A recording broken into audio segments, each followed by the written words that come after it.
Then some of you have come to the conclusion, it's just done. I have learned this, again, for our visitors and guests. I try not to be phony about what I'm saying. And so, preachers get up and say, I know you're thinking I'm talking about you, but and I'm one of the ones that say, yes, I am talking about you. If you think I'm talking about you, I'm talking about you. Because love never gives up. Love never, Jesus didn't give up on Judas all the way up until the time he was stabbing him in the back. He's like, but I still love you, dude. I'm going to keep loving you. I'm keep loving you. Because I've watched God. I have seen God work miracles. I've seen miracles come out of a mess.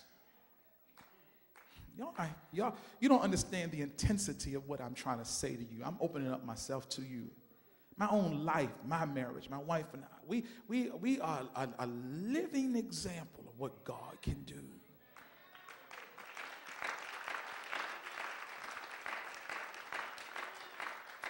God can work miracles.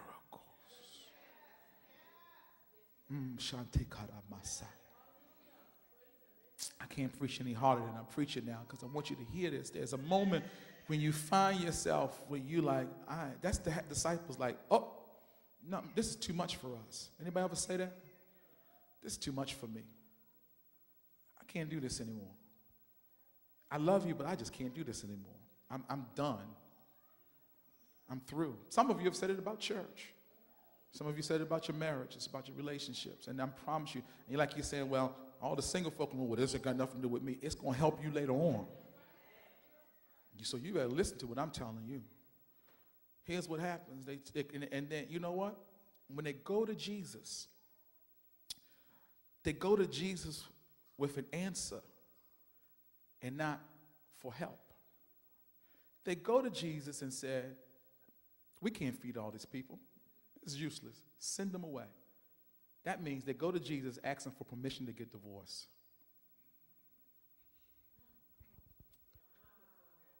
They go to Jesus asking for permission. We are done.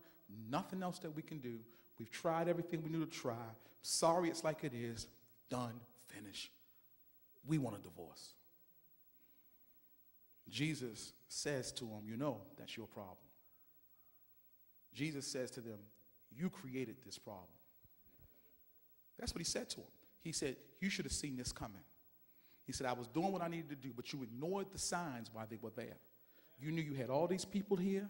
You knew you had to feed all these people, and you wait till the end of the day for us to get to a desert place, and now you come to me for help. Y'all don't know why I'm dancing. Here's the reason I'm dancing. Because as your pastor, you know when they call me? When they at the desert place. When they're getting ready to get divorced. All along when I'm trying to help them to get some food so they can keep living and make it grow, they don't want no help. Then when they're at the desert place, they come, oh, I'm preaching hard. They come and show up. Well, we done now. And Jesus like, why didn't you come earlier? Wow. But he doesn't kill him. He said, all right, here we are. We got this situation. We got all these people. What are we going to do? He said, this is the most powerful part. He says, what do you have?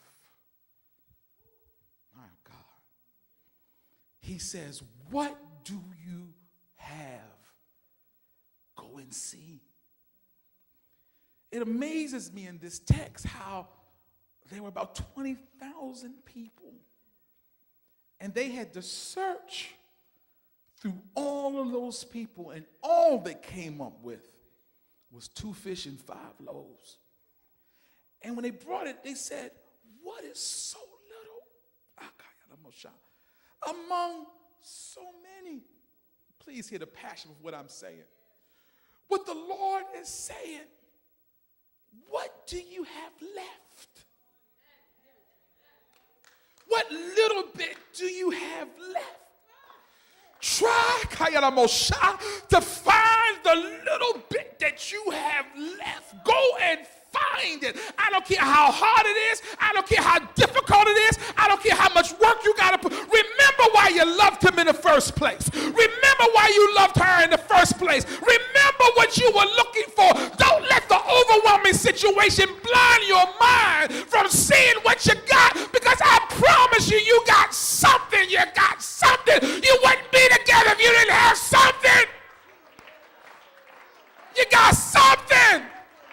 But the problem is, it takes so much effort. It takes so much work. And you're like, God, I don't have the energy. I can't do this anymore. I can't go through it anymore. But God said, I'm not asking for a lot. I don't need a lot. Just the smallest piece.